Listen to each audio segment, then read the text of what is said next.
What's up, everybody? My name is Caleb, and I am so pumped you're here today. I have a question for you. Where did you see God today? Okay, you might be thinking, see God?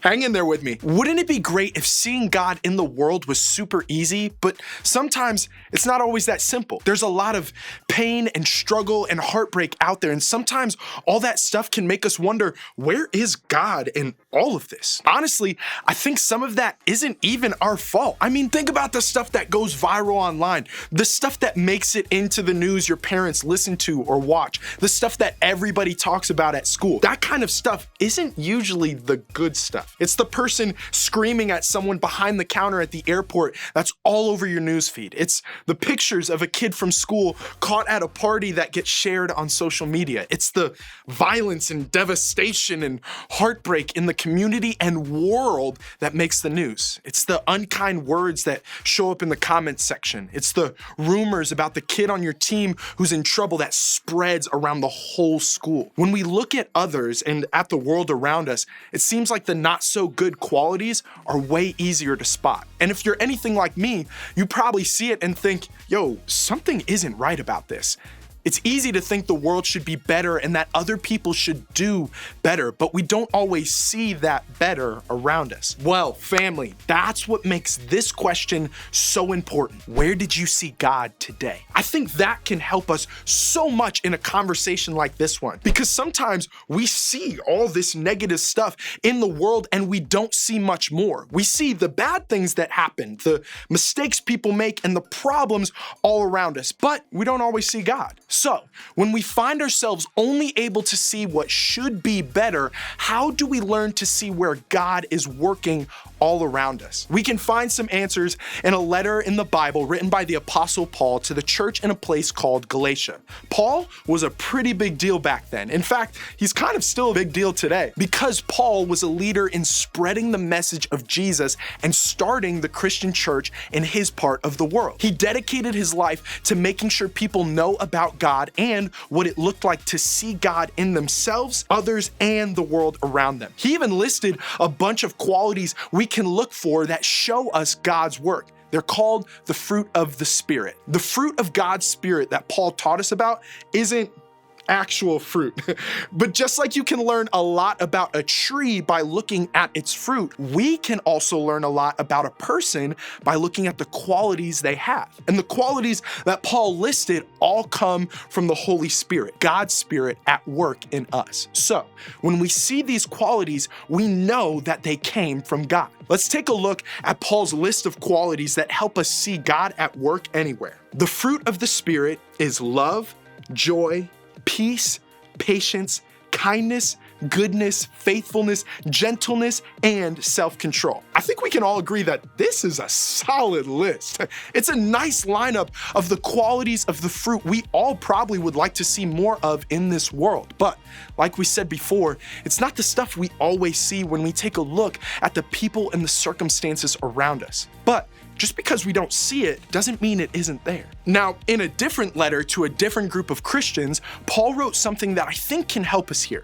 Let's take a look. Those who are dominated by the sinful nature think about sinful things, but those who are controlled by the Holy Spirit think about things that please the Spirit. Here, Paul talked about our sinful nature, which is basically when our minds, our decisions, our rules, and what we really want gets in the way of God's best for our lives.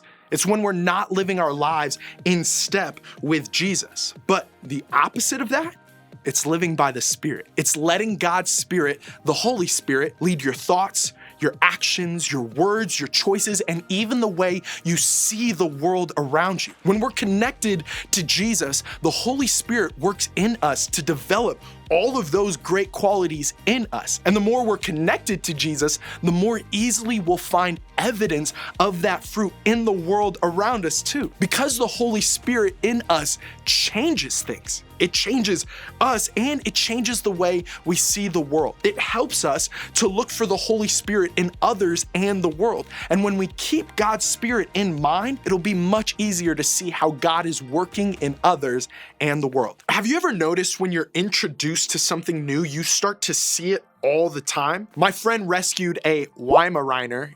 Yes, that's a real word. Say it 5 times fast. I dare you. A Weimaraner puppy named Rain from the local dog shelter, and she is the cutest. I mean, look at her.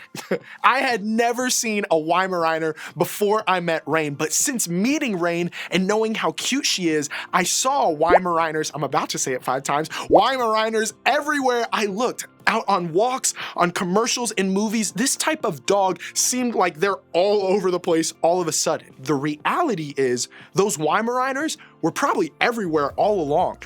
I just didn't know to look for them. But once my eyes were opened after seeing Rain, I started seeing this breed in a brand new way. The same is true for seeing God in others and the world. God is always working for good. The Holy Spirit is always transforming us to become more like Jesus, and becoming more like Jesus shows the world a loving God. We just have to choose to see it. We have to choose to look for the Holy Spirit in others and the world. Does this mean tough stuff won't happen, that you won't see it or feel it or experience it? Unfortunately, no. The difficult and hard parts of life are just that, parts of life. But when we choose to look for the Holy Spirit in others and the world, no matter what, we'll find good even when life is hard. We'll find comfort even when there's pain. We'll find right even when there's wrong. We'll find love even when there's hate. We'll find God at work for our good in the world around us. So, remember to look for the Holy Spirit in others and the world. Specifically, I want to challenge you to focus on seeing the qualities of the fruit of the Spirit in others. Look for it. This week, try this. First, when you see it, learn from it. We all grow in different ways and at different times. If you notice someone is showing a part of God's fruit you'd like to grow in, pay attention to it. Learn from them. Just like a basketball team watches videos of other teams before they play them, or you watch a tutorial video on YouTube to learn how to play guitar, you can learn about God's fruit in yourself by seeing it in others. Watch how others display qualities of the fruit of the Spirit and how they live. Ask the Spirit to help you learn from others, to develop more of the good you see in someone else in your own life. Second, when you see it, call it out. Everyone needs encouragement. So encourage others by pointing out the good you see when you see it. Point out the fruit of God's Spirit. It can help others see God at work in themselves. Watch for the qualities of God's fruit in the lives of people you see or interact with daily, like the people you live with, your friends, your siblings, your teachers, your coaches, and your small group. When you see how patient your grandpa is with the neighbor who talks a lot, tell him. When your best friend sticks by your side even when you do something unwise, call out their faithfulness as a friend. When your sister lets you ride in the front seat even though it's her turn, thank her for being kind towards you. You know how good it feels when people call out the good in you. Now it's your turn to do it for them. Remember, look for the Holy Spirit in others and the world. And today, I'd love for you to talk to your group about the qualities of God's fruit you see in them and in the world around you. Your group is a great place to start paying attention to the good in your group members and encouraging each other when you see it. Who better to walk step by step with you as you become more like God than your group? The truth is, the fruit of the Spirit is all around us, and it's how we can see God at work in our lives, in others' lives, and in the world. So, remember God's fruit. Look for it in yourself and connect with the Spirit to keep growing it and transforming to become more of it. And look for and encourage it in others. Pay attention to how you see the Spirit of God in the world around you. Step by step, let those things grow your faith and grow you into the character of Jesus in new and amazing ways. I would like to start by saying, I'm not a skater. Oh, I'm a pro. Bye.